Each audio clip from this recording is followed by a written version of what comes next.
നമസ്കാരം, വണക്കം and welcome to my channel. ഇപ്പോൾ നടക്കുന്ന രേണു സുധിയും അതുൽ വ്ളോഗ്സും തമ്മിലുള്ള പ്രശ്നം പോലീസ് സ്റ്റേഷൻ വരെ എത്തി നിൽക്കുകയാണ്. സോഷ്യൽ മീഡിയയിൽ ഡീഫെയിം ചെയ്തു, അപമാനിച്ചു എന്നൊക്കെ പറഞ്ഞിട്ടാണ് രേണു കേസ് കൊടുത്തിരിക്കുന്നത്. അതിൻ്റെ കാര്യങ്ങളൊക്കെ നിങ്ങൾ അറിഞ്ഞു കാണുമല്ലോ. രേണു പോലീസ് സ്റ്റേഷനിൽ പോകാതെ ആദ്യം സ്വന്തം അച്ഛനെ ആണ് അതിന് പകരം അയച്ചത്. പോലീസാകട്ടെ ആരോപണ വിധേയമായിട്ടുള്ള വീഡിയോസൊക്കെ നോക്കിയിട്ട് അവർക്ക് പ്രശ്നം ഒന്നും കണ്ടെത്തുവാൻ സാധിച്ചില്ല. അതുകൊണ്ട് കേസും എടുത്തില്ല. അങ്ങനെ വേറൊരു ദിവസം സഹോദരിയും കൂട്ടി രേണു സ്റ്റേഷനിലേക്ക് ചെന്നു.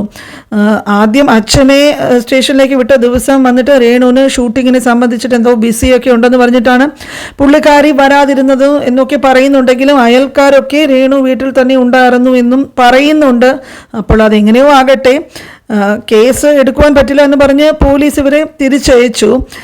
ഇവർ സ്റ്റേഷനിൽ നിന്നിറങ്ങി വളരെ വിഷമിച്ചും കരഞ്ഞുമൊക്കെ ചെയ്ത വീഡിയോ പുറത്തു വന്നിട്ടുണ്ട്. അപ്പോൾ അതിൻ്റെ കുറച്ച് ഭാഗങ്ങൾ ആദ്യം ഒന്ന് കണ്ടിട്ട് വരാം. നമ്മൾ ജനമൈത്രി എന്ന് പറയുന്ന ഇടത്തുനിന്ന് പ്രതീക്ഷിക്കുന്നത് ചങ്ങനാശ്ശേരി എനിക്കും ദേഷ്യപ്പെട്ട് ഞങ്ങളുടെ അടുത്ത് അത് എന്തുകൊണ്ടാണെന്ന് എനിക്ക് അറിയത്തില്ല. അത് എന്താണ് സംഭവം? ഞങ്ങൾ പരാതിക്കാരാണ്, പക്ഷെ ഞങ്ങൾ ദേഷ്യപ്പെട്ട എന്തിനാന്ന് ഞങ്ങൾക്ക് അറിയത്തില്ല. അതാണ് ഞാൻ ചോദിക്കുന്നത്. എന്തിനാണ് ഞങ്ങളുടെ അതിന്റെ കറക്റ്റ് രീതിയിൽ തന്നെയാണ് ഞങ്ങൾ ചെയ്തത്. നമുക്ക് ഇത് കണ്ടിട്ടൊന്നുമല്ല രേണു സുധി കരയുന്നത്. നമുക്ക് ഇന്ന് പറയുന്ന പിന്നെ ഇതൊന്നും കാണാനും കേൾക്കാനും വയ്യ. ഈ രേണുവിന് പിറകെ എപ്പോഴും ഓരോരോ പ്രശ്നങ്ങളും വയ്യാവേലിയും ബുദ്ധിമുട്ടുകളും ഒക്കെ. അത് കാരണം മിക്കവാറും എല്ലാ സമയവും രേണു ലൈം ലൈറ്റിൽ തന്നെയാണ് പ്രതീക്ഷിക്കുന്നത്. ചങ്ങനാശ്ശേരി എനിക്കും ദേഷ്യപ്പെട്ട് ഞങ്ങളുടെ അടുത്ത് അത് എന്തുകൊണ്ടാണെന്ന് എനിക്ക് അറിയത്തില്ല. അത് എന്താണ് സംഭവം? ഞങ്ങൾ പരാതിക്കാരാണ്, പക്ഷെ ഞങ്ങൾ ദേഷ്യപ്പെട്ട എന്തിനാന്ന് ഞങ്ങൾക്ക് അറിയത്തില്ല. അതാണ് ഞാൻ ചോദിക്കുന്നത്. എന്തിനാണ് ഞങ്ങളുടെ അതിന്റെ കറക്റ്റ് രീതിയിൽ തന്നെയാണ് ഞങ്ങൾ ചെയ്തത്. നമുക്ക് ഇത് കണ്ടിട്ടൊന്നുമല്ല രേണു സുധി കരയുന്നത്. നമുക്കൊരു നിയമത്തിന് നമ്മൾ എന്താ പറയാ ബഹുമാനിക്കുന്നതുകൊണ്ടാണ് നമ്മൾ പോയത്. നമ്മൾ അവിടെ പരാതി കൊടുത്തു. അപ്പൊ നമ്മുടെ അടുത്ത് ദേഷ്യപ്പെടുമ്പോൾ നമ്മൾ പെണ്ണുങ്ങളാണ്. ഒരു എന്താ ജോസ് എന്ത് ദേഷ്യപ്പെടുവാണ്, ഭയങ്കരമായിട്ട് ഷൗട്ട് ചെയ്യുവാണ്. എന്ത് കാരണം എന്ന് ഞങ്ങൾക്ക് അറിയത്തില്ല. അതുലിനെ പൊക്കി എടുത്ത് പറയുക വന്നിട്ട് ഞങ്ങളല്ലേ പരാതിക്കാര് അല്ലേ? എന്തായാലും ഇത് പോലീസ് സ്റ്റേഷനിൽ ചെന്നപ്പോ ഇതാണ് ഞങ്ങൾക്ക് കിട്ടിയത്. ഞങ്ങളോട് പറഞ്ഞു പറ്റത്തില്ല. എന്നാടി പറഞ്ഞത്? അവര് പറയുന്നത് ഇത് കോർട്ടിൽ പോക്കോ, ഇവിടെ പറ്റത്തില്ലെന്നാ പറയുന്നത്. അതെന്താ അവര് പറയുന്നത്? എനിക്കറിയത്തില്ലെന്നാ പറയുന്നത്. കാരണം ഒരു സ്ത്രീയെ ഒരു അശ്ലീല ചുവയോടെ നോക്കൂ, ഒരു വാക്ക് സംസാരിച്ചാൽ അത് തെറ്റ് തന്നെയാണെന്നാണ് ഞങ്ങൾ. ഈ അറ്റൻഷൻ സീക്കിങ്ങിനായിട്ട് ഓരോരോ വീഡിയോസൊക്കെ ചെയ്യുന്നു ആള്. അതുകൊണ്ട് എപ്പോഴും എയറിൽ തന്നെയാണ്. പൊതുവേ പരാതി പറയാൻ പോലീസ് സ്റ്റേഷനൊക്കെ പോയാൽ ഇങ്ങനെ ദേഷ്യപ്പെട്ട് ഇറക്കി വിട്ടു എന്നൊക്കെ പുള്ളിക്കാരി പറയുന്നുണ്ട്. ഇത് വിശ്വസിക്കാമോ എന്ന് അറിയില്ല. സാധാരണ പരാതി കൊടുക്കാനായിട്ട് അതും രണ്ട് സ്ത്രീകൾ ഇങ്ങനെ സ്റ്റേഷനിലൊക്കെ പോകുമ്പോഴേക്കും പോലീസ് ഇങ്ങനെ ദേഷ്യപ്പെട്ട് വെളിയിലിറക്കി വിട്ടു എന്നൊക്കെ പറയുന്നതൊക്കെ ആദ്യമായിട്ടാണ് കേൾക്കുന്നത്. പിന്നെ നീതി കിട്ടിയില്ല, പോലീസ് നടപടി ഒന്നും എടുത്തില്ല എന്നൊക്കെ പുള്ളിക്കാരി പറയുന്നുമുണ്ട്. എപ്പോഴും സംഗതി നെഗറ്റീവ് ആയാൽ പുള്ളിക്കാരി അത് വീണ്ടും പോസിറ്റീവ് ആക്കാനായിട്ട് ഇതുപോലെ വീഡിയോസൊക്കെ ഇറക്കാറുള്ള പതിവുണ്ട്. പിന്നെ സമൂഹത്തിൽ നമ്മൾ ഇതുപോലെ നോക്കുകയാണെങ്കിൽ ഒരുപാട് സ്ത്രീകൾ ഭർത്താവിനെ നഷ്ടപ്പെട്ടിട്ടും വളരെയധികം സാമ്പത്തികമായിട്ടും മാനസികമായിട്ടും കഷ്ടപ്പെടാറുണ്ട്. രേണു അതിൽ ഒറ്റപ്പെട്ടുള്ളൊരു വ്യക്തിയല്ല. ധാരാളം പേര് ജീവിതം എങ്ങനെ മുമ്പോട്ട് കൊണ്ടുപോകും എന്നറിയാതെ അവർ മനപ്രയാസപ്പെട്ടിട്ട് ഓരോ ദിവസവും തള്ളി നീക്കുന്നത് പലർക്കും അറിയാമായിരിക്കും. എനിക്ക് തന്നെ അറിയാവുന്ന ഒരു സ്ത്രീയുണ്ട്. പുള്ളിക്കാരിക്ക് 2 പെൺമക്കളാണ്. അത് +1 പിന്നെ +2 ഒക്കെ കഴിഞ്ഞ് നിൽക്കുന്നു. അടുത്ത +2 കഴിഞ്ഞ കുട്ടിക്ക് വിദ്യാഭ്യാസം ഇനി മേൽ പഠിപ്പിനൊക്കെ വേണ്ടിയിട്ട് ധാരാളം പണമൊക്കെ ചിലവാകും. സ്വന്തം വീടില്ല പുള്ളിക്കാരിക്ക്, കടങ്ങളാണെങ്കിൽ ധാരാളം. എന്ത് ചെയ്യണമെന്നറിയില്ല. ആരോഗ്യ പ്രശ്നം കാരണം വളരെ ബുദ്ധിമുട്ടിയിട്ട് ജോലിക്കൊക്കെ പോയിട്ടാണ് ഈ വീട്ടിലത്തെ ചിലവുകളും കാര്യങ്ങളും ഒക്കെ പുള്ളിക്കാരി നോക്കുന്നത്. അപ്പോൾ ഇവരുടെയൊക്കെ ആ സ്ഥിതി, ആ ഒരു സ്ത്രീ മാത്രമല്ല, ഇതുപോലെ പലരും ഇങ്ങനെ സമൂഹത്തിൽ കഷ്ടപ്പെടുന്നവരുണ്ട്. അപ്പോൾ അതൊക്കെ നോക്കിയാലും ഒന്നുമില്ലെങ്കിൽ രേണുവിന് അത്ര ബുദ്ധിമുട്ടുണ്ടോ എന്ന് ചിന്തിക്കേണ്ട ഒരു വിഷയമാണ്. കാരണം ഒരു വീട് കിട്ടി, അത്യാവശ്യത്തിന് ജീവിച്ചു പോകാനുള്ള വരുമാനമുണ്ട്, പിന്നെ ഒരു തൊഴിലൊക്കെ പുള്ളിക്കാരി ചെയ്യുന്നുണ്ട്. ഇങ്ങനെ ഉള്ള കാര്യങ്ങളൊക്കെ ഉള്ളപ്പോഴേക്കും ഇങ്ങനെ സോഷ്യൽ മീഡിയയിൽ തന്നെ വന്നിട്ട് ഇതുപോലുള്ള പ്രശ്നങ്ങളൊക്കെ വന്ന് ഓരോരോ പുലിവാല് പിടിച്ച കാര്യങ്ങളൊക്കെ നടക്കുന്നത് അതിൻ്റെ ആവശ്യമുണ്ടോ എന്നുള്ളതൊന്ന് ചിന്തിക്കേണ്ട കാര്യമാണ്. മാത്രവുമല്ല ജീവിച്ച് പോകാനുള്ള അത്യാവശ്യത്തിനുള്ള വരുമാനമൊക്കെ ഉള്ള സ്ഥിതിക്ക് എന്തിനാണ് ഓരോരോ പ്രശ്നങ്ങളെ ഇങ്ങനെ പെരുപ്പിച്ച് വലുതാക്കിയിട്ട് പുള്ളിക്കാരി ഇതൊക്കെ സ്വയം വരുത്തി വെക്കുന്ന പോലെയാണ് കണ്ടിട്ട് തോന്നുന്നത്. തെളിവുകളൊക്കെ സോഷ്യൽ മീഡിയയിൽ തന്നെയുണ്ട്. ന്യായം എവിടെയാണെന്നുള്ളത് കണ്ടുപിടിക്കുവാനായിട്ട് ഒരു ബുദ്ധിമുട്ടുമില്ല.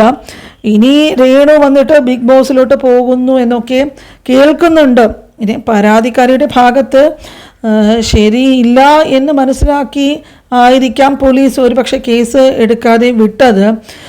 2 സ്ത്രീകൾ വന്നിട്ട് പരാതി പറഞ്ഞിട്ട് കേസ് എടുക്കാതെ വിട്ടതിൽ നിന്നും എല്ലാവർക്കും ഒന്നും പറയാതെ തന്നെ കാര്യങ്ങൾ മനസ്സിലായി കാണും. ഇത് പലരും ഇതിനെക്കുറിച്ചിട്ടുള്ള കാര്യങ്ങളൊക്കെ അപ്പോൾ നിങ്ങൾ വീഡിയോസിലൊക്കെ കണ്ടു കാണും. സ്ത്രീകൾക്ക് പ്രത്യേകിച്ച് പുരുഷന്മാരെ അപേക്ഷിച്ചിട്ട് ഒരു പരിഗണനയും ഇല്ല. കാരണം സത്യത്തിൻ്റെയും ന്യായത്തിൻ്റെയും കൂടെയാണ് എപ്പോഴും നിയമപാലകർ നിൽക്കേണ്ടത്. ഇവിടെയും അങ്ങനെ തന്നെയാണ് സംഭവിച്ചിരിക്കുന്നത്. കമൻസൊക്കെ എടുത്ത് നോക്കുകയാണെങ്കിലും മിക്കവാറും രേണുവിന് അനുകൂലമായിട്ട് കാര്യമായിട്ട് വലിയ കമൻസ് ഒന്നും വന്ന് കാണുന്നുമില്ല. ഒരു കലാകാരൻ എന്ന നിലയിൽ സുധിയോട് ഒരുപാട് പേർക്ക് സ്നേഹവും സഹതാപവും ഒക്കെ ഉണ്ടായിരുന്നു. അത് കഴിഞ്ഞ് സുധി മരണപ്പെട്ടതിന് ശേഷം രേണുവിനോട് ആ സ്നേഹവും സഹതാപവും ഒക്കെ വന്നു ചേർന്നു.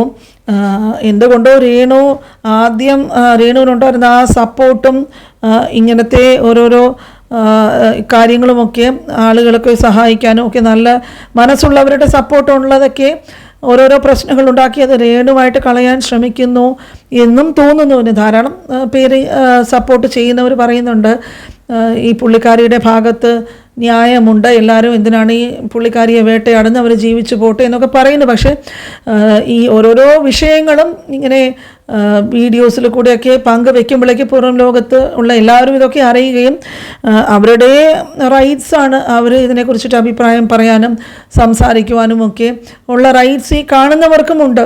അപ്പോൾ ഈ പ്രൈവറ്റായിട്ട് ജീവിതത്തിൽ വയ്ക്കേണ്ട വിഷയങ്ങളൊക്കെ ഇങ്ങനെ പബ്ലിക്കിൽ വന്ന് സംസാരിക്കുമ്പോഴേക്കും എവിടെയും എപ്പോഴും സൂക്ഷിച്ച് സംസാരിച്ചാൽ ജീവിതത്തിൽ വലിയ പ്രശ്നങ്ങളൊന്നും ഇല്ലാതെ മുമ്പോട്ട് പോകാം. പക്ഷെ അതിന് പകരം ഈ പുള്ളിക്കാരി പ്രത്യേകിച്ചും ഈ കണ്ടൻറ് ക്രിയേറ്റേഴ്സിനൊക്കെ എതിരെ ഇതുപോലെ കേസ് കൊടുക്കുകയും പ്രശ്നമുണ്ടാക്കുകയൊക്കെ ചെയ്യുമ്പോഴേക്കും സ്വാഭാവികമായിട്ടും ഒരുപാട് പേര് അവരുടെ എതിർപ്പും പിന്നെ പുള്ളിക്കാരിയെ ഒറ്റപ്പെടുത്തി നിർത്തുന്ന ഒരു സാഹചര്യവും ഒക്കെ സോഷ്യൽ മീഡിയയിലും ഉണ്ടാകും.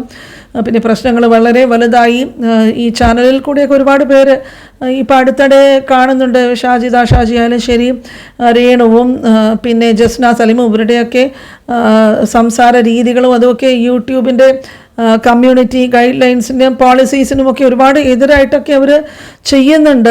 അപ്പോൾ ഒരുപാട് ഇങ്ങനെ തുടർന്ന് വരുമ്പോഴേക്കും ചാനൽ തന്നെ യൂട്യൂബ് ചിലപ്പം നീക്കം ചെയ്യാവുന്ന ഒരു സ്ഥിതി വരെ വരും. അപ്പോൾ ഇവർക്ക് ഇതിൽ നിന്ന് നോക്കി നല്ലൊരു വരുമാനം കിട്ടിയിട്ട് മുമ്പോട്ട് പോകുന്ന ഒരു സാഹചര്യത്തിൽ ആവശ്യമില്ലാത്ത ഓരോരോ വയ്യാവേലിയുടെ പിറകെ പോകുന്നു. ഇത് നിങ്ങളും ഇതൊക്കെ കണ്ടു കാണും. അടുത്തിടയിൽ പല രീതികളിലാണ് ഇങ്ങനെ കേസും വയ്യാവേലിയും ഈ ക്രിയേറ്റേഴ്സും ഈ പറഞ്ഞ 3-4 പേരുമായിട്ടൊക്കെ നടക്കുന്നത്. ായിട്ട് രേണു ഇനി കോടതിയിലൊക്കെ പോകുമെന്നൊക്കെ പറഞ്ഞുകൊണ്ടിരിക്കുകയാണ്. ഇതൊക്കെ ഇവരെ എവിടെ ചെന്ന് കൊണ്ടെത്തിക്കുമോ എന്നുള്ളത് കണ്ടു തന്നെ അറിയണം. അപ്പോൾ നിങ്ങൾക്കിതിനെക്കുറിച്ചിട്ട് എന്താണ് നിങ്ങളുടെ അഭിപ്രായം എന്നുള്ളത് മറക്കാതെ കമൻറ്റ് ബോക്സിൽ ഷെയർ ചെയ്യുക. ഇതുപോലെയുള്ള വേറെ ഒരു പ്രധാനപ്പെട്ട വീഡിയോയുമായിട്ട് അടുത്ത് തന്നെ കാണാം.